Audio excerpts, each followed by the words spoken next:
Hoje nós estamos com o Coronel Carlos Eduardo Gomes de Queiroz. O Coronel Carlos Eduardo, ele transita entre o mundo acadêmico e militar. Tem uma vasta experiência com educação. Quando o Coronel Carlos Eduardo fala, nós escutamos. Coronel, seja muito bem-vindo. Por favor, se apresente. Muito obrigado pela recepção, né?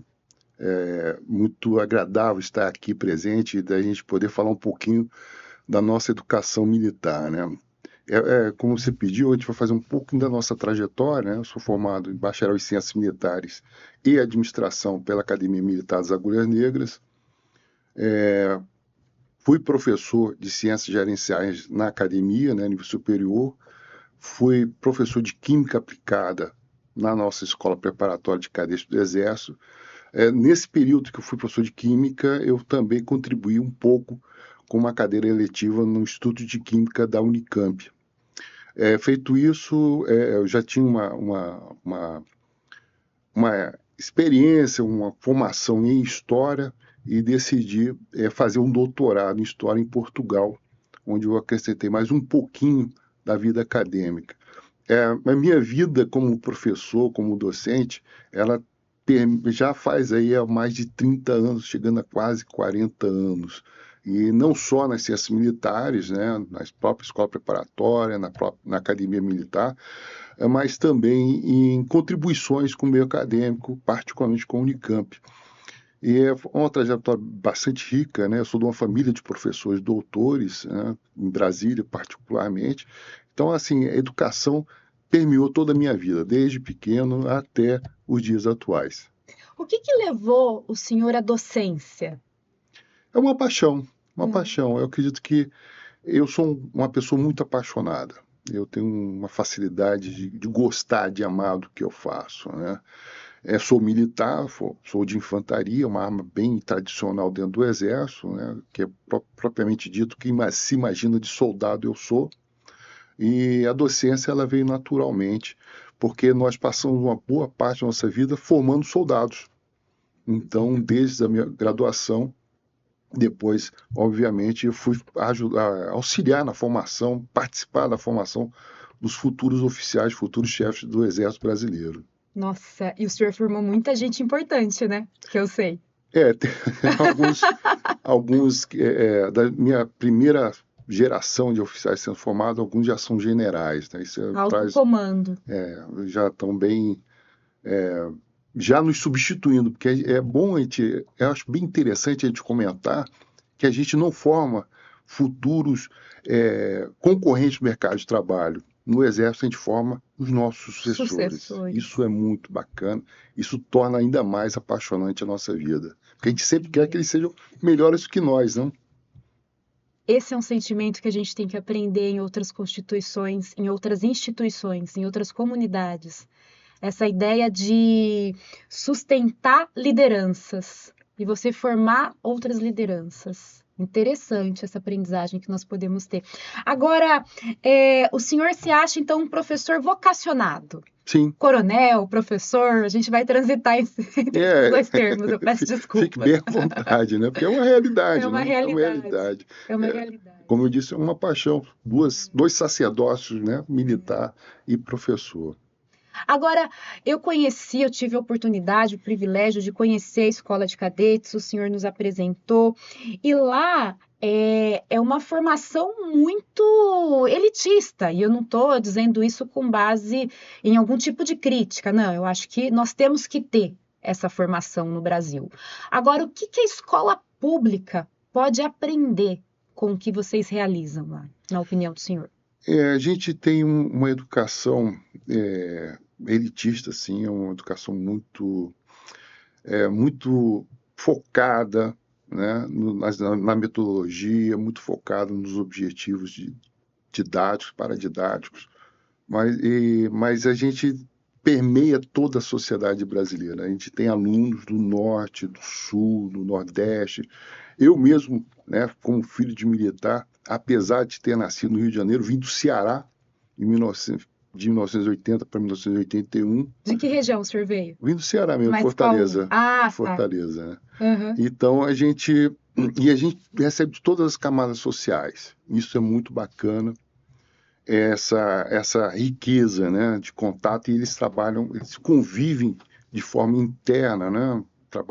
Trabalham diuturnamente entre eles, passando novidades. Eu acho isso muito mágico, passando cultura, passando seus sotaques, as suas formas de vida. Então nós vamos ter ali o filho do general ao filho do guarda municipal lá no Rio de Janeiro, dormindo um ao lado do outro, partilhando conhecimentos na sala de aula, comendo a mesma comida, que isso é muito interessante. E a coletividade é uma escola especial. A coletividade é uma escola muito especial. Mas no outro ponto que você se referiu, da contribuição do ensino militar para a escola pública, né? A gente não pode esquecer que a própria escola preparatória é uma escola pública.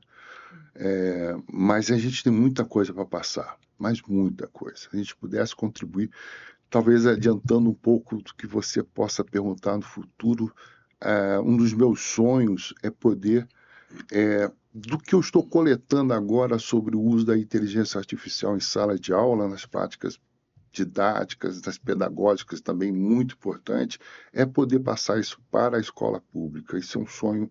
Eu me determino a fazer dessa forma. Eu gostaria muito de partilhar dos meus conhecimentos, da minha vontade. Como eu disse, eu sou um apaixonado por tudo que eu faço. Eu gostaria muito de poder contribuir mais efetivamente. Tem alguns trabalhos feitos, alguns artigos montados, uma pesquisa que nós estamos fazendo dentro da escola preparatória, mas de fato a gente tem muito que passar, de contribuir muito com o nosso ensino, porque uma boa parte dos nossos alunos, nossos discentes, melhor dizendo, vieram de escola pública. Uhum. Então a gente tem um carinho muito especial. Também vivi na escola pública desde pequeno, tudo bem que era outra época, outro período de vida, inclusive da nossa cultura brasileira, mas eu tenho uma dívida muito grande com a educação pública, isso eu posso lhe garantir. Então, o senhor tem um desejo cívico em Sim, contribuir. sim, sim. Agora, pensando nisso, né, nós temos algumas práticas desenvolvidas. Eu trabalho bastante com inteligência artificial, com jovens de 12 a 17 anos, sobretudo fazendo com que eles se sintam representados nas produções que nós realizamos. Então, vai trabalhar a questão da família. Então, a gente monta uma família de modo que eles se sintam ali representados. Agora, dito isso, eu gostaria que o senhor descrevesse para nós uma prática que o senhor realiza no ensino de história. Ótimo, a gente fez um experimento, não vou dizer que foi casual, mas foi espontâneo, né? Eu precisava desenvolver um tema dentro da história militar sobre as guerras da segunda metade do século XIX no contexto das Américas, né? Basicamente, Guerra Civil Norte-Americana, ou Guerra da Secessão, e a Guerra do Paraguai, ou Guerra da Tríplice Aliança, ou a Grande Guerra, né? Como os paraguaios gostam de dizer. Então, nós montamos um roteiro de trabalho, deixei os alunos bem à vontade de trazerem os seus computadores, seus tablets, seus celulares. Eu acho muito importante a gente trazer essa não ter mais medo dos equipamentos eletrônicos para a sala de aula, porque tem que fazer parte, parte da realidade deles, a gente não pode fugir disso, né? E a partir desse momento a gente começou a desenvolver temas, né? Eu lançava é como se fosse uma teoria do caos, né? Eu fazia o caos na sala de aula e dentro desses atratores pontuais, eles iam buscar o dado na inteligência artificial, desenvolviam esses dados, esses novos conhecimentos, e eu abri oportunidade para que esses grupos, que eu dividi em grupos para poder discutir, eles apresentaram suas questões, e nessa transmissão dos seus dados coletados, que foram obtidos, né, pela inteligência artificial, houve a construção do conhecimento, né? Assim, eu tô trabalhando num artigo que eu acho que vai ficar bem interessante, que é a conjunção da inteligência artificial sendo abordado pelo construtivismo de Piaget e o behaviorismo de Skinner, né? Que eu sei que não são pessoas muito, não são estudiosos hoje, até bastante comentários, pessoas estudiosas que não gostam, não concordam plenamente com esses dois pensadores, mas são teorias muito válidas ainda, né? Então eu estou trabalhando exatamente nesse ponto. O construtivismo de Piaget, o behaviorismo de Skinner, apoiado com a teoria do caos, apoiado pela inteligência artificial. É um negócio que eu acho que vai revolucionar a sala de aula. Agora, como o senhor entende essa epistemologia genética do Piaget e a construção do conhecimento articulada com a disciplina imposta pelo método do behaviorismo?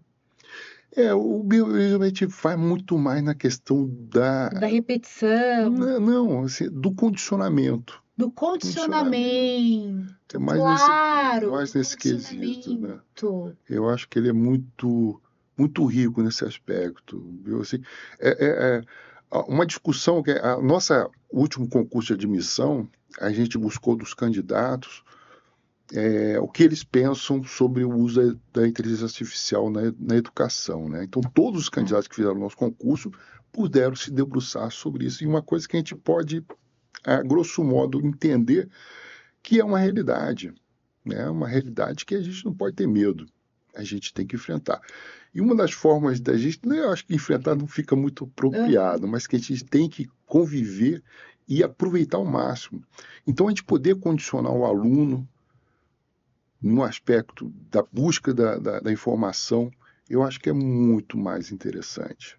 Agora, isso já tem um tempo que os estudantes têm acesso aos buscadores. Agora, conhecendo a trajetória do senhor, eu vejo uma pessoa extremamente preparada, com uma formação acadêmica sólida, e aí o senhor pode dialogar com a inteligência artificial de modo que tem um olhar crítico sobre aquilo. Certo. Então tem muito a ver com a formação do senhor. Sim, tem. A gente. Bom, eu tenho dois parâmetros. Sou muito eclético, Uhum. pode ver pelo meu currículo, né? E sou muito curioso. E essa curiosidade ela é muito produtiva, né? Pode ser que eu não seja expert em algo, mas eu busco conhecimento e produzo, né? E de fato a gente está na busca de uma solução, de um melhor repertório para apresentar em sala de aula, mas essa solidez, talvez solidez de conhecimento que eu estou buscando, essa curiosidade, essa flexibilidade de pensamento, acho que essa era a palavra que eu busco na cabeça, é a flexibilidade de pensar, de ter uma gama bastante ampla de conhecimento, não tão profundo, mas de forma geral, me facilita muito na sala de aula, porque o professor, para trabalhar com inteligência artificial, ele tem que estar muito bem preparado. Com certeza. Muito bem preparado, dominar o conteúdo, ser, dentro da teoria do caos, ser o ponto atrator, né? E fazer com que o aluno pense, né? Eu gostaria muito que o aluno não fosse um mero repetidor, assim, seja condicionado a ele pensar. Eu acho bacana pensar, condicionar a pensar, eu acho que Condicionar, pensar. Condicionar, pensar. Olha que coisa interessante que o senhor está falando. Agora, se o senhor fosse montar hoje um curso de formação de professores, quais seriam os princípios básicos? Eu sei que não é uma pergunta simples, mas as principais ideias que vêm à mente do senhor. Olha, eu pensaria muito nos atributos. Tá. Nos atributos, porque o conhecimento ele está muito dinâmico, muito dinâmico. As fontes de consulta, as informações. Hoje a gente tem uma gama tão ampla de pessoas estudiosas produzindo novos conhecimentos. Então, o que eu vou aprender hoje numa graduação já está ultrapassado. 2 minutos depois, recebi o diploma, olha, o que você aprendeu aqui pode voltar porque você está ultrapassado. Né? Antigamente, eu sou de uma geração que a gente terminava a graduação, estava pronto o mercado de trabalho. Hoje não é mais assim. Então, eu acho que se fosse para formar professores, eu trabalharia muito mais sobre os atributos, muito mais. Atributos. Atributos. Porque a gente poderia chamar de competências? Sim, De competências. habilidades, Habilidades e competências, competências. assim.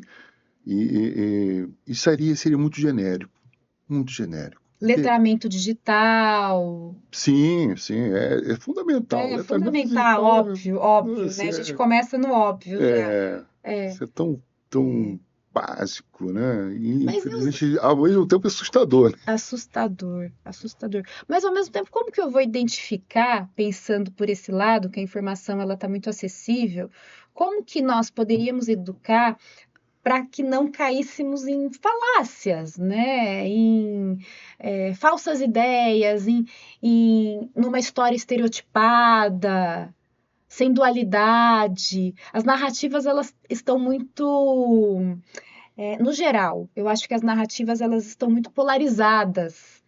Então, para ter um olhar crítico, para ter um viés mais fronteiriço do conhecimento. Achei bem interessante seu comentário. Eu gosto, principalmente quando eu dava aula de química, que a química é mais exatas, né? Aham. Mas eu debati com meus colegas o orístico. O orisco. Holístico. Holístico. Tô falando. O holístico. O holístico é assim, hoje, eu vejo muito na graduação essa tentativa de transformar o seu formando num competidor. Uhum. Nós acabamos formando pessoas que acham que sabem de tudo e se consideram donos do saber. Né? Eu acredito muito que quando eu falei que eu trabalharia muito mais no atributos, nas competências, habilidades, como você bem complementou, é exatamente nesse aspecto. Nossa formação ela tem que ser mais holística. Você detém um conhecimento genérico, para onde caminha, para onde o conhecimento está caminhando. E a partir desse ponto, eu vou buscar. Eu vou buscar as novas verdades, ao que está acontecendo ao meu redor, vou me aperfeiçoar, e a inteligência artificial é mágica para fazer isso, mágica. Né?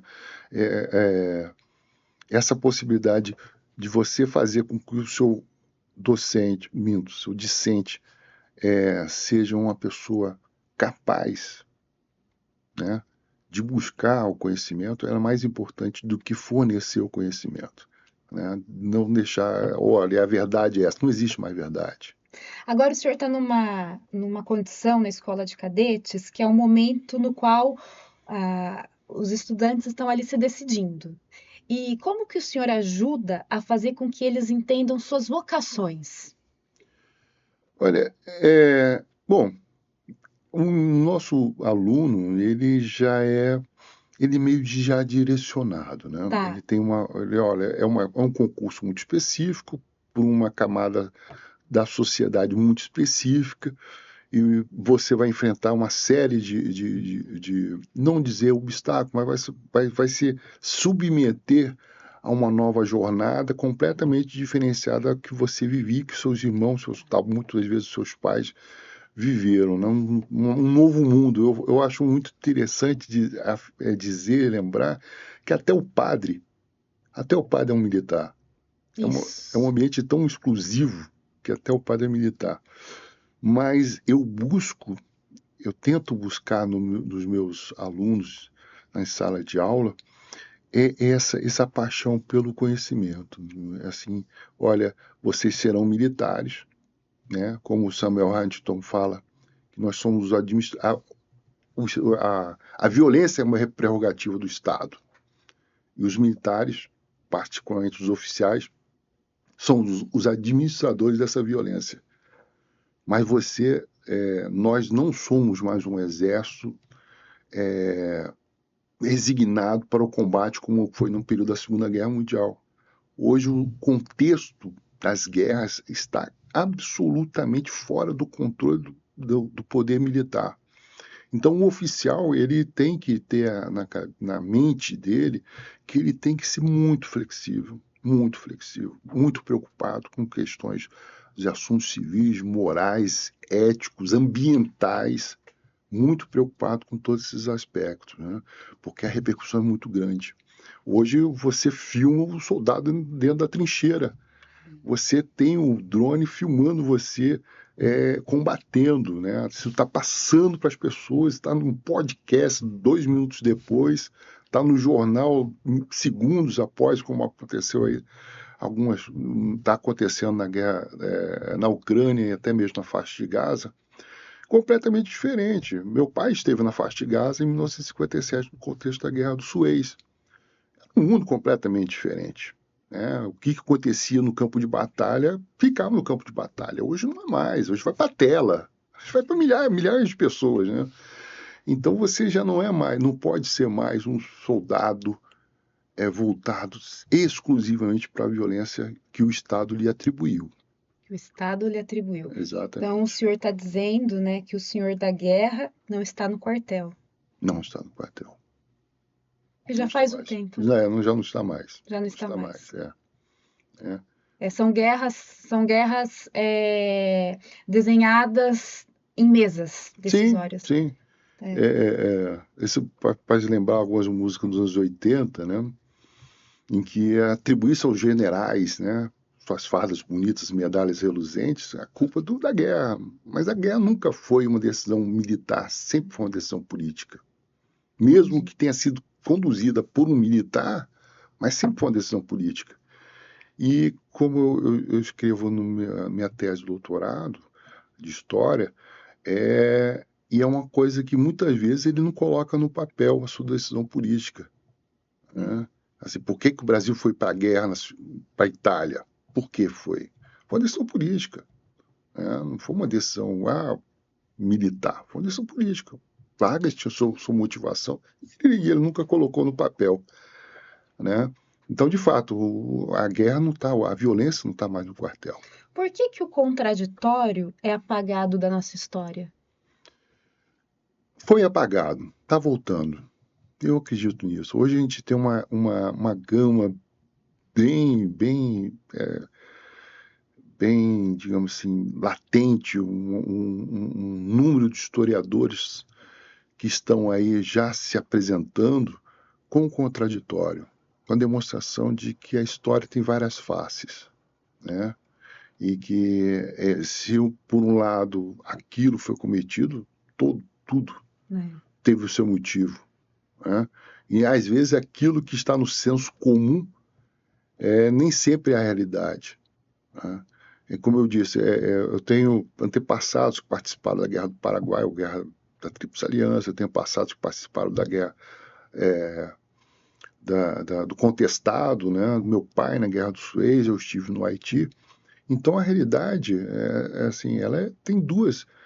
Tem a forma de você observar, como você vai observar.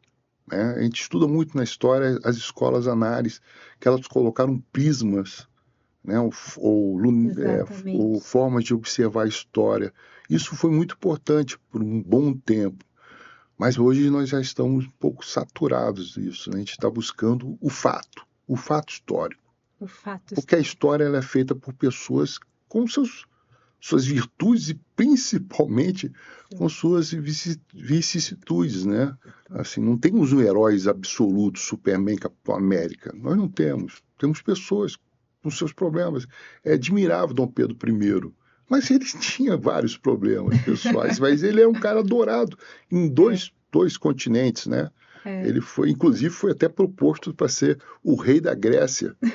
Né, por reconhecimento a ele. O rei da Grécia? Ele foi convidado para ser rei da Grécia.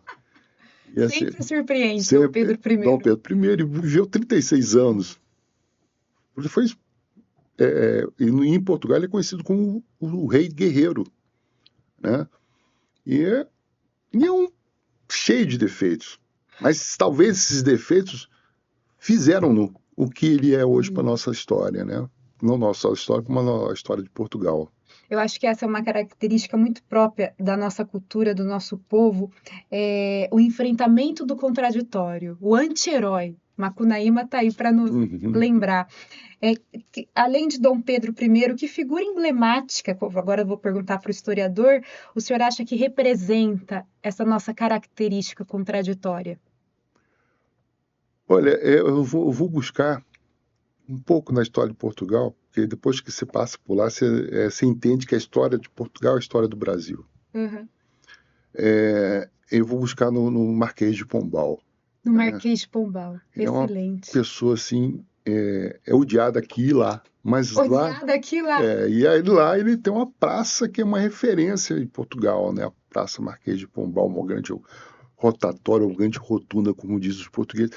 Mas se entendermos Marquês de Pombal, a gente vai entender que Campinas é resultado do pensamento geopolítico do Marquês de Pombal. Isso o senhor vai ter que me explicar agora. Não, isso é interessante que isso está na tese de doutorado do antigo prefeito, né, o Antônio Carlos Toninho. Toninho. Nosso Toninho, nosso Exatamente. saudoso Toninho. Ele escreveu, né, quer dizer, ele colocou na tese dele a fundação de Campinas. Campinas é resultado de uma tentativa, ou um esforço, melhor dizendo, de fortalecer a cidade de São Paulo, né? No século XVI, século XVII, se falava Guarani. A cidade a oeste de São Paulo, mais próxima, era Assunção, no Paraguai. E então existia uma trilha de Assunção para São Paulo, e de São Paulo descia para Santos e ia então para a Europa. E até um comentário, né? Diz que em São Paulo, na cidade de São Paulo, os espanhóis na verdade, são paraguaios, né? Por causa exatamente desse fluxo. Então ele decidiu, por causa de Santos, principal porto, né? O porto mais próximo até, o porto mais abrigado, mais próximo até do Rio da Prata, né? Tem um fator geopolítico em função disso. Eles queriam que fortalecesse São Paulo. Então, o Marquês, por intermédio do seu preposto aqui, eles decidiram, então, fazer um arco defensivo de São Paulo, né?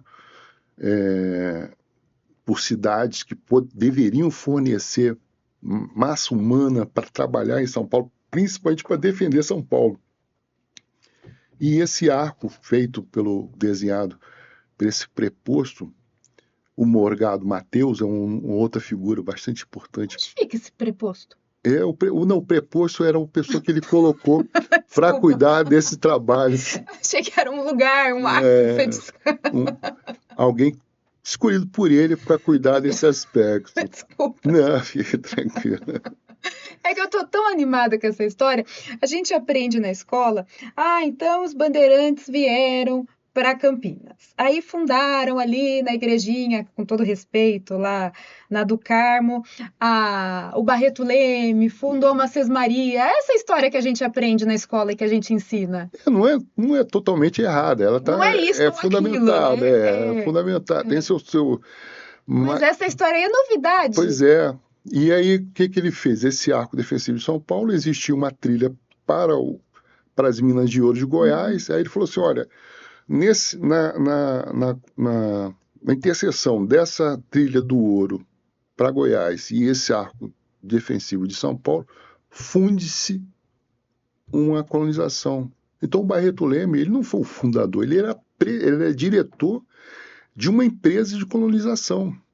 Aí ele foi determinado que ele escolhesse um desses três, nessa confluência do arco defensivo de São Paulo e a trilha para as Minas de Goiás, ele determinou que escolhesse um dos lugares, um desses campinhos que recebiam exatamente os bandeirantes, escolhesse e fundasse ali uma cidade, um vilarejo, que é a Vila de São Carlos, né? Depois conhecido como Vila de São Carlos. Quer dizer, aquele senhor de bota, chapéu, couro...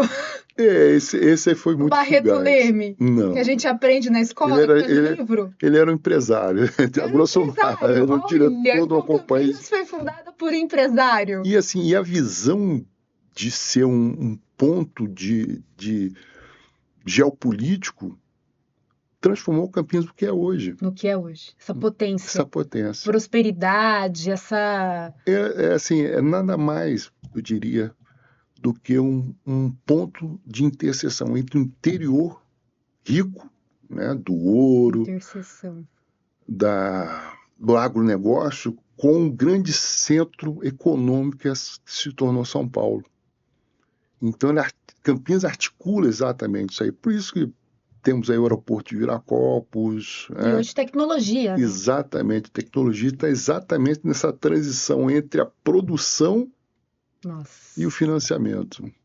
Eu não nasci aqui, mas eu gosto muito de entender Campinas, essa visão geopolítica, né, que os nossos antepassados transformaram Campinas no que é hoje. Agora, o senhor me falou de um conceito que eu achei fantástico, pensando no Brasil como um centro gravitacional do Oriente e do Ocidente. Tá bom, é bem interessante. Eu gosto muito de falar, já percebeu que eu falo muito interessante, né? Mas, de fato, o Brasil é como um centro de gravidade de articulação entre o Oriente e o Ocidente, o Brasil é fora de série. É um campo. Se a gente, vou resgatar aqui, se a gente entender o que Vargas fez, eu não sou fã de Vargas, né? Tá. Eu estudei bastante Vargas para entender que eu não sou fã dele. Tá. Mas Vargas exatamente fez o que deveria ser feito, né? Ele articulou entre os alemães, os ingleses e os americanos para obter o melhor deles em relação ao Brasil. Porque o Brasil ele tem uma posição geopolítica muito marcante, né? Ela consegue articular o Oceano Pacífico com a principal rota de navegação, que é o Atlântico Norte. Mas o Brasil não tem saída para o Pacífico? Tem. Hoje está sendo construído não só uma estrada, mas sim um corredor interoceânico, saindo de São Paulo, chegando até o Chile e o Peru. Então, a articulação entre o Atlântico e o Pacífico é praticamente uma realidade. Então, nós somos capazes de fornecer.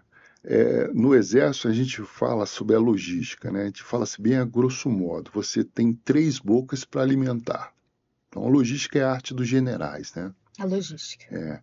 Então, para você levar um país a uma guerra, você tem que alimentar 3 bocas. A Logística. boca do estômago. O estômago, de fato, que é o prático, né? A boca das viaturas, dos blindados, dos navios, das aeronaves. E a boca do fuzil, dos canhões.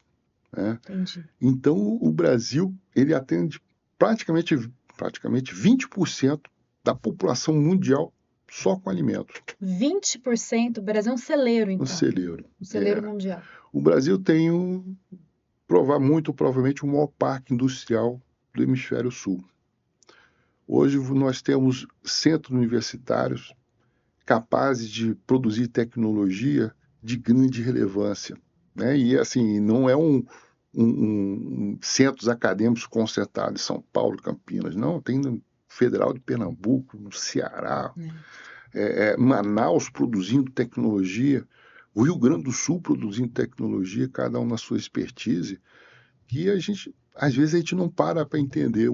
Isso faz me lembrar quando eu estava fazendo a Escola de Comando Estado-Maior do Exército, que é uma escola de mais alto nível, né? É a formação de generais, conversando com um alemão, e estava do lado dele um coreano, oficiais desses exércitos amigos, sul-coreanos, melhor dizendo, complementando, eles falam assim, eles acharam fantástico Campinas. Uhum. Como é que, para eles, dentro do mundo deles particular, como é que Campinas, uma cidade de mais de 1 milhão de habitantes, tem um centro tecnológico, centro de pesquisa e, ao mesmo tempo, produzindo café, produzindo em alta tecnologia, utilizando as melhores formas de produzir laranja. Eles acharam absurdo, é inconcebível para eles, para um europeu, para um asiático, num mesmo local concentrar tanta produção de riqueza em alta tecnologia.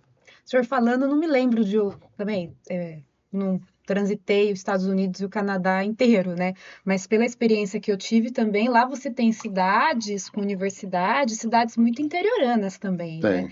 Na América do Norte. Então, eu Não me recordo de um caso como Campinas mesmo. Não, você falou bem, lembrou bem, porque nos Estados Unidos as coisas são muito setorizadas, né? Se a gente lembrar que a gente estudou os corn belts, né? Os cinturões do milho, do algodão. Então, assim, a produção nos Estados Unidos, ela é muito setorizada. Então, você vai ter na costa leste ali, principalmente no Nordeste, vai ter a produção do conhecimento, né? As grandes universidades. No centro, meio oeste, meio leste, você vai ter a produção agrícola. E lá na Califórnia, os Vales do Silício. Então, assim, é muito disperso, muito O disperso. que até do ponto de vista da bioquímica do solo não é bom, né? Porque o solo se acostuma. Bom, o senhor já é químico, não sei se eu estou falando besteira, mas se acostuma com uma determinada produção e depois Se fica vicia difícil. o Se solo, né? vicia, é. Mas a nossa Embrapa, né? Ela é muito E a Embrapa aqui já fora de consegue manter série. isso, né? Ela Já consegue. consegue Hoje atacar isso. tem setores da nossa produção agrícola que nós estamos falando de 4 safras no ano. Isso para um norte-americano é um absurdo. No máximo que eles conseguem é fazer uma produção de milho para colher o trigo. Máximo. Né? Fazer esse tipo de balanceamento. Nós conseguimos fazer, chegamos até 4 safras no mesmo ano. Isso tudo com tecnologia nacional, né? Então, assim, a produção brasileira, obedecendo a rigorosos parâmetros de ambientais, né? Isso é importante a gente ressaltar, né? Que a gente obedece a critérios, a leis bastante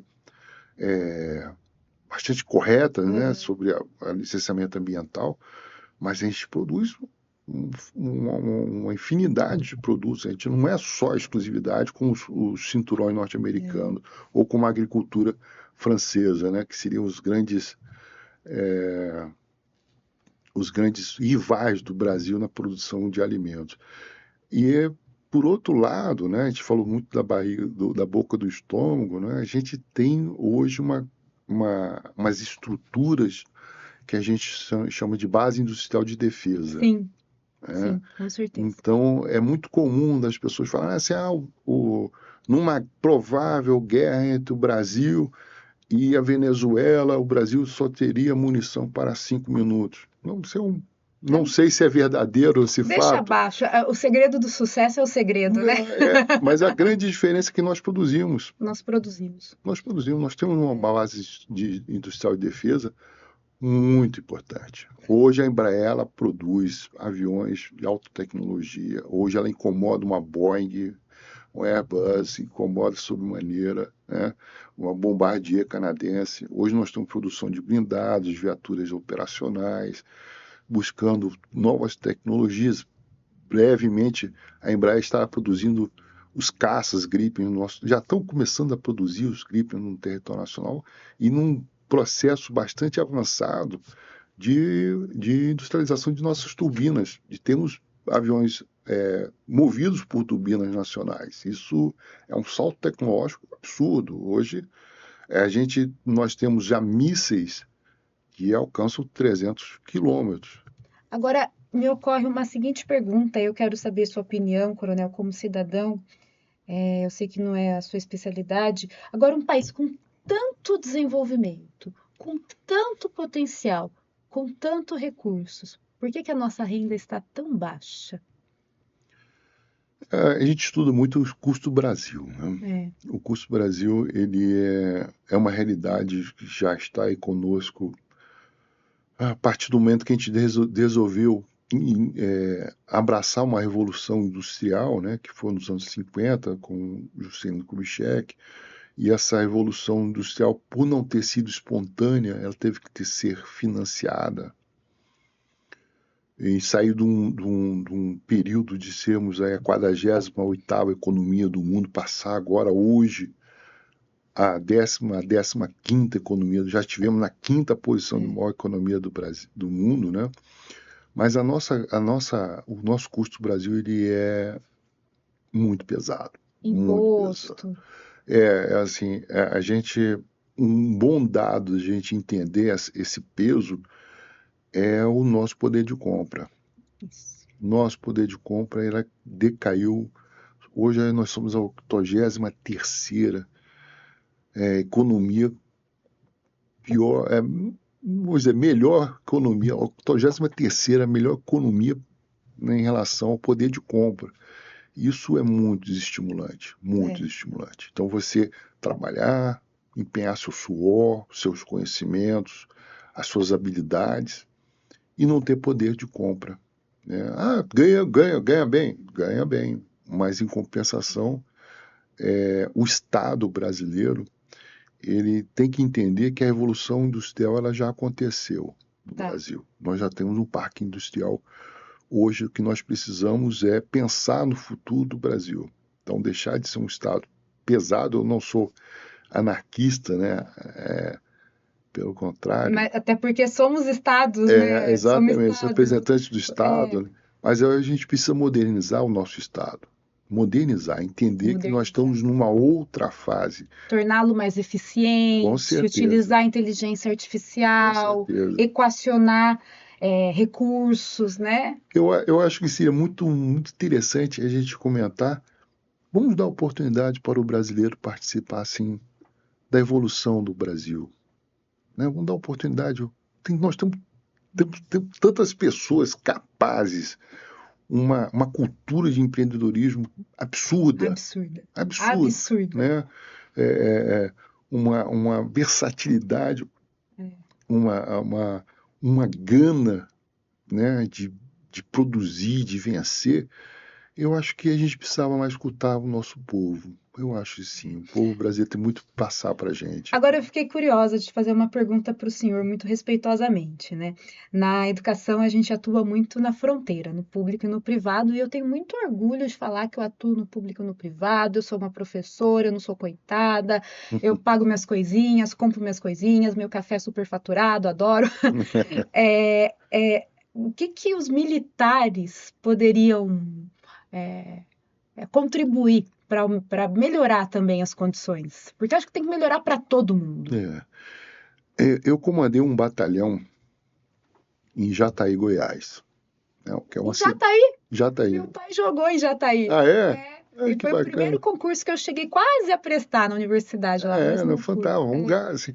Eu vou assinalar, então, fazer propaganda de Jataí. É um Goiás que ninguém conhece. Um Goiás que ninguém conhece. É um Goiás que ninguém conhece.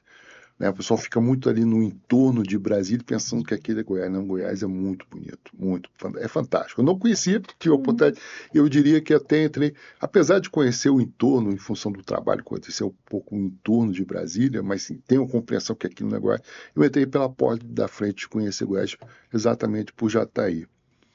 E lá você tem uma cidadezinha, uma cidade, à época não tinha 100 mil habitantes, e aquela, já fazem aí uns bons anos, né, 13 anos que eu saí de lá, a gente colocou, o exército colocava algo em torno de R$1 milhão todo mês na cidade, na forma de licitação, na forma do salário do soldado, dos nossos profissionais, que consumiam no supermercado, que frequentavam os restaurantes. Então a gente colocava basicamente todo mês R$1 milhão. Agora, isso numa cidade de médio porte, né, rica. Agora você imagina no norte brasileiro, onde você tem um batalhão em Guajará-Mirim, né, um pelotão especial na fronteira, o quanto o soldado leva de dinheiro para lá, né? A saúde, a educação. Mas deixa eu entender, coronel, desculpa interromper. O exército aplicava isso de que maneira na cidade? Direta e indiretamente, né? Direta por meio de licitação, né? Compra de material, etc. Contratação de serviços, né? Água, esgoto, energia elétrica, e de forma indireta com os salários, né? Os salários eram diferenciados em Jataí? Sim, ganhava um pouquinho mais, sim, 10% a mais. 10% a mais já fazia bastante diferença na conjuntura da cidade. Então a gente dava uma contribuição bem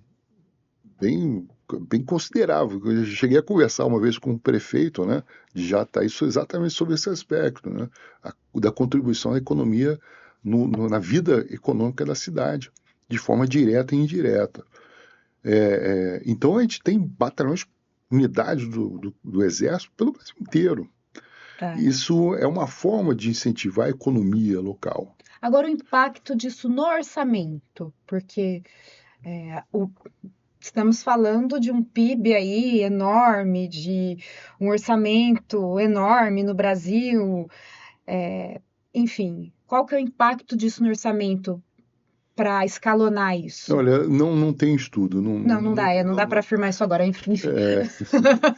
Mas é uma boa pergunta, é uma boa, porque o que eu falei é algo empírico, né, de observação, né? Olha, busquei os dados assim, quanto é que nós fazemos a nossa folha de pagamento? Tanto. Quanto é que a gente contrata de serviço? Quanto a gente paga ICMS, né? Paga ali dos tributos municipais, consumo, etc. Quer Então, dizer, a matemática ficava na mão do exército, é, de alguma forma. de alguma forma, assim, De um alguma dado, né? forma, Era um dado que eu tinha, que eu obtive, né? E a população poderia, de alguma forma, participar disso, dessa análise, desse orçamento, como acontecia aqui com o saudoso Toninho, orçamento participativo? Não, porque tudo é federal, né? É A tudo federal. licitação, a Mas gente seria tem. legal, né, as comunidades participarem das decisões, de algum É, modo, né? eu falando nisso, eu conheci duas cidadezinhas muito interessantes, uma no Goiás, Mato Grosso, são cidades gêmeas, né? E elas faziam o orçamento num painel em frente à prefeitura. Muito bacana. Chapadão do Céu e Chapadão do Sul. Chapadão do Céu era em Goiás, Chapadão do Sul em Mato Grosso do Sul, né? Então eu via uma prestação mensal num painel para toda a sociedade. Então todo mundo era capaz de chegar, olha, observar, olha, esse dinheiro aqui a gente pode usar de outra forma. Então é uma democracia direta e participativa muito interessante, né? Claro que nas cidades pequenas, bastante ricas, né? Já fica um pouquinho difícil fazer uma cidade como Campinas, mas o orçamento participativo é muito interessante. Mas isso demonstra uma pequena, eu diria, uma pequena falha na nossa democracia representativa. O quanto os nossos representantes estão sendo nossos representantes de fato, né? Será que nós estamos elegendo os nossos representantes para que eles cuidem dos interesses da comunidade ou interesses próprios? Essa é uma boa pergunta a se fazer, né, pessoalmente. E é difícil a resposta. Infelizmente, a gente até imagina quais sejam as respostas de fato. Eu acho que nós temos uma ausência na sociedade brasileira de políticos vocacionados, Sim, político de coração, sabe? Às vezes a gente olha para algumas pessoas assim e fala, não, às vezes a gente até erra, mas tem algumas pessoas que vão para o front na política, vão para o front na educação, vão para o front na saúde, sabe? Eu acho que a gente precisa mais desse coração. Eu escuto muito, isso não pode falar por causa disso, isso não pode falar. Eu sou, eu sou neta do meu avô, Liberato Cresce, italiano, de outro, de um nordestino, Antônio Ferreira Lima, que trabalharam muito pela cidade, sabe? E, e, e o sobrenome da nossa família é Trabalho. Então, assim, eu acho que eu sinto muito isso. Quando a gente olha um político, não me venha com discurso, a gente quer trabalho, sabe? Eu acho que é por aí. Agora, Coronel, algumas perguntas assim, o senhor fica à vontade para responder. Eu sou muito curiosa, né? É, qual o seu filme predileto? Se tem um? eu tenho. Eu gosto. Vamos dividir, né? Eu acho que Beleza Americana, Beleza Americana com Kevin Spacey, é uma loucura aquele aquele filme. filme é fantástico. Ele mostra muito o retrato, não só do American Way of Life, mas da vida madura. Não é uma foto só do americano em si, né? Da vida madura, da meia-idade, do confronto com a adolescência, né? Eu gosto muito. Outro filme que eu assisto toda vez que eu tenho oportunidade é Flor Bela e o Prisioneiro. produção sim. nacional. Floribela e o E Prisioneiro, Prisioneiro. Selton Mello.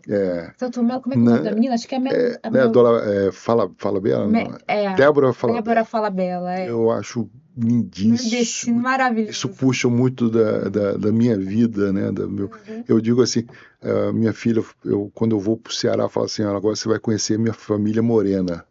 Agora, quando eu vou para o Sul, você agora vai conhecer sua família loira, né? Então a gente vive entre morenices e olhos verdes, né? Mas eu acho assim uma ingenuidade muito nacional, muito, muito, muito Um nacional. Ariano Suassuna. Só tem Sim. no Brasil, né? Esse aí é muito bacana. Eu fui criado nesse ambiente, né? Esse amor cultural que o brasileiro tem, né? E música? O que o senhor escuta? O senhor, sua Olha, esposa? eu sou muito eclético. Aham. Sou muito eclético. Agora eu gosto muito assim, eu gosto muito de samba, muito, muito. O samba raiz, o samba é, dos Arcos da Lapa, né? Dos antigos bloquinhos de carnaval. Eu gosto muito de hard rock, é, música popular brasileira. Eu gosto muito da Pitty, Da Pitty, que claro. ela é fantástica, ela é uma baiana roqueira, né? Muito bacana. Instalar o sistema, né? Instalar o sistema. Profundo demais, sabe? Profundo Profundo demais. demais. Assim, para mim, o que ela produziu para mim foi o suficiente para a vida inteira dela, não até mesmo da minha. Mas eu gosto Agora, uma música que vem na sua cabeça, assim. uma música. É uma música do Fagner e o Belchior. Almoço de domingo, se não Almoço de domingo, no sim. centro da sala, diante da mesa, no fundo do prato, alegria e tristeza. Isso é uma poesia. Que é a contradição do brasileiro, né? Exatamente. Como diz Vinícius, né? Para fazer um samba, há de ter um pouco de tristeza também, né? Também. É isso. Então é uma música, se você falar assim, olha, é uma música que me marca é exatamente essa aí, né? E quais são seus sonhos, Coronel? Meus sonhos são muitos, né? Aham. Eu acho que depois que a gente vai fazendo 60 anos de idade, a gente vai vendo que o tempo, a gente tem mais passado que futuro, né? Uhum. E a gente vai percebendo que tudo que a gente queria fazer já não dá mais tempo a fazer o que se queria. Então, sonhos são muitos. Sonhos são muitos. Eu gostaria Tá bom. ter tempo de viajar mais, conhecer outras culturas, né? Mas o senhor viaja bastante com sua esposa? A Que é gente professora viaja. universitária também, né? Eu gosto muito, mas é como eu falei para você, dos meus. Eu gostaria.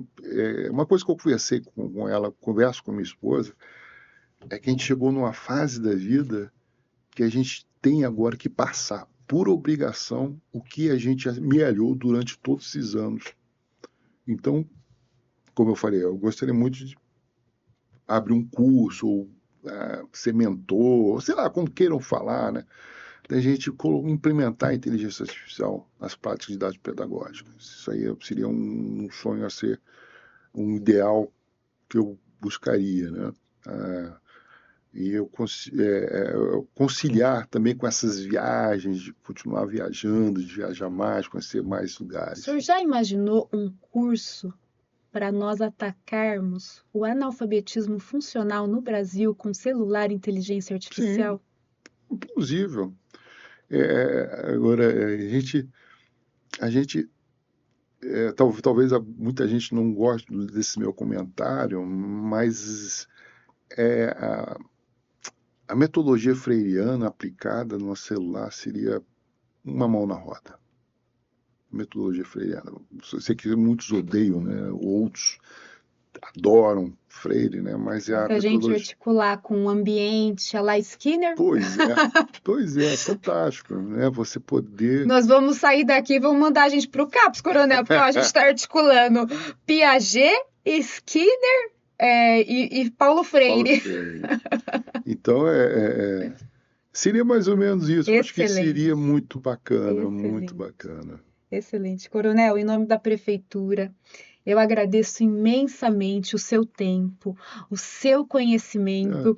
Lá na Faculdade de Educação, a gente tinha a pedagoga das pedagogas, o senhor coronel dos generais aqui no Brasil, né? De alguns, né? O coronel do alto comando, né? Então, assim, a gente sabe da sua importância no cenário nacional e quando nós convidamos o senhor aqui, é em respeito à sua trajetória e a toda a sua contribuição que é imensa.